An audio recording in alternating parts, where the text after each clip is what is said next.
Hello, Sagittarius, Sun, Moon Rising, and Venus signs. Kamusta kayo? Sana po nasa mabuti kayong kalagayan. Welcome back po sa Star Tarot. Kung bago kayo rito, welcome din po kayo.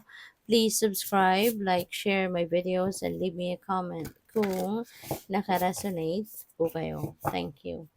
So, first card ninyo, we have Bix Bite. Ayan. So, napakaganda tignan ng crystal or stone na ito. And I can sense, no, dito na parang there's going to be a lot of courage dito, determination. Parang parang nagdadala ito ng energy ng tapang, Sagittarius. Kaya siguro kung ano man yung kunyari binabalak ninyong gawin, wala kayong pag-aalinlangan or wala kayong takot, no, na maaring nararamdaman, and you're going for it, no? And you're a fire energy, you're a fire sign, kaya parang ikaw ito, no? Kasi yung fire signs, 'di ba? Merong go-getter attitude, determination nandiyan diyan, focus nandiyan diyan. So, talagang parang pinapalakas ng energy na 'to, 'no, ang loob ninyo, 'no, mas lalong pinapalakas yung energy ninyo kumbaga, 'no, na sige go for it, okay. Gano'n 'yun si Bix Bite, parang ano ka, talagang super tapang ka ngayon, 'no, na harapin kung ano man ang mga bagay na kailangan ninyong harapin para na mapagtagumpayan ninyo yung mga bagay, 'no, na pinagsisikapan ninyo, pinagkakaabalahan ninyo. So, tingnan natin kung ano pa ang message para sa'yo. We have healing. Yan. So, this is really beautiful. No? Kasi kung ano man ang mga nararamdaman ninyo, let's say, meron kayong mga physical ailments, may mga physical discomfort na po pwedeng na-experience ang iba sa inyo, Sagittarius. This could be the time, no? Na baka makakaramdam kayo, na makaka-receive kayo ng healing energy. You know?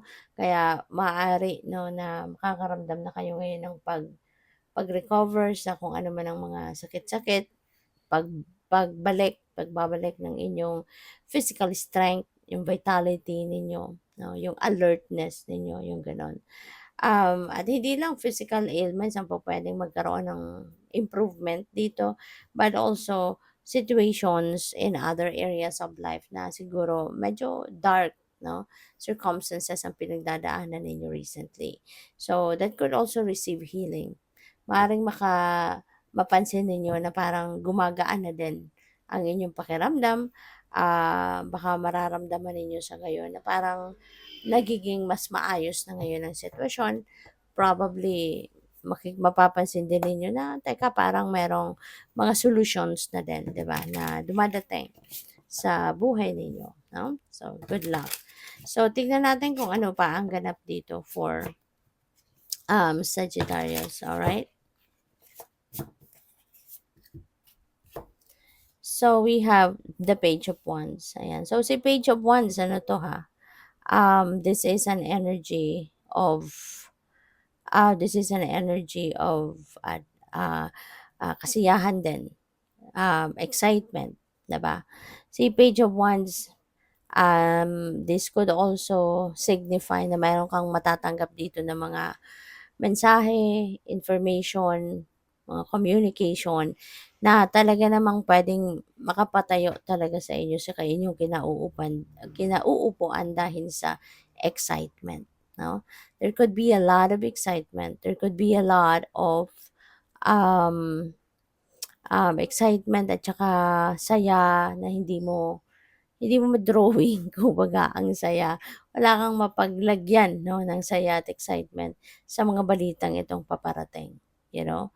So, there could be related, 'di ba, to your passion, there could be related to your creative prowess, yung mga ganyan. So, we have the Lovers. Ayan. So, si Lovers energy, ano 'to, napakagandang energy 'to pagdating sa inyong relationship, 'no? Si lovers could be something na pupuwedeng mag-signify na kung kayo ay single pa at kayo'y wala pang relationship, baka magkaroon na kayo ngayon ng relasyon. Baka ngayon papasok na kayo sa, love and romantic relationship. Baka ngayon papasok na kayo sa isang relasyon na baka ngayon papasok na kayo sa isang relasyon na pupuwedeng, yung makaka-partner ninyo could be your soulmate, could be your twin flame, yung gano'n ba. Yung talagang meron na kayong deeper connection 'no, in the past life, parang gano'n.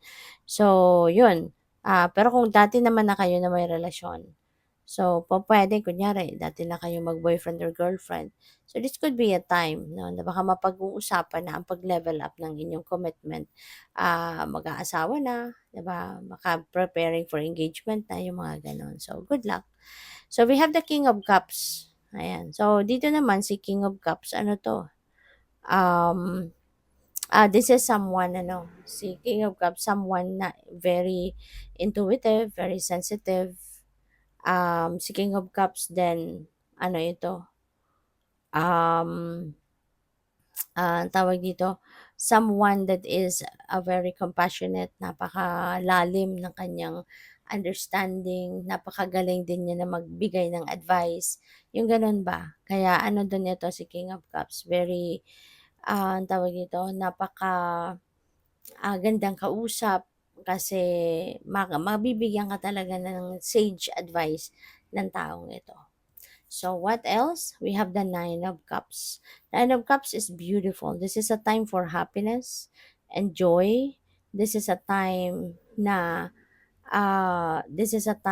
talagang ano siya, um, magkakaroon ka dito ng parang miraculous events. Kasi may mga pangarap ka, may mga dreams ka, may mga tawag dito, meron kang mga um heart's desires ka, wishes na magka-come to fruition na sa ngayon. Magkakaroon ka na ng ano, magkakaroon ka na ng, katuparan 'no, sa inyong mga pangarap, something like that, okay. So, kaya magiging masayang-masaya ka talaga. So, we have the Page of Swords, ayan. So, be on the lookout for your ano ha, for your be on the lookout for your, tawag dito, be on the lookout for your communication lines kasi po pwedeng marami talagang balita na paparating, maaring maraming impormasyon na paparating dito and you are going to ano, you are going to receive, po puwedeng mga information na makakatulong sa'yo kunyari sa pagdedesisyon. Kung meron kayong mga decision making na gagawin, eto yung makakatulong sa'yo, okey? Ito yung makakatulong sa'yo para maano ninyo yung ano, masolusyonan ninyo yung mga problema. There could be information na dadating dito that's going to enlighten you, that's going to help you na maging malinaw 'no, sa buhay ninyo yung ano, yung inyong mga sitwasyon 'no. What else? We have the Ten of Swords. Okay? So, Ten of Swords is ending and beginning energy. Okay? Ten of Swords is ending and beginning. Ten of Swords is walking away.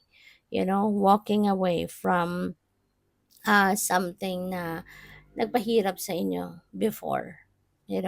This could be a situation na ano ito pwedeng related sa relationship. Pupuwedeng someone have betrayed you in the past, someone maybe parang, as in sinaktan kayo. This could be betrayal, 'di ba, sa relasyon or pupuwede rin naman na, hindi sa person related, hindi sa person mo, but this could be like a betrayal coming from a friend or a betrayal done by a family member, 'no? Puwedeng may gano'n. Pero for the longest time ano, nagpasensya ka, nagtiyaga ka, nagtiis. Pero ngayon parang, masasabi mo sa sarili mo siguro na tama na. Enough is enough and I need, 'di ba, to bring happiness to my life. Parang gusto mo nang bumawi ngayon sa sarili mo. It's time for you to bounce back in your life. Kaya kakawala ka na dito sa sakit, sa resentments, kakawala ka na sa mga nararamdaman ninyong hindi maganda, you know? So, good luck po. Thank you for watching Love and Light. Namaste.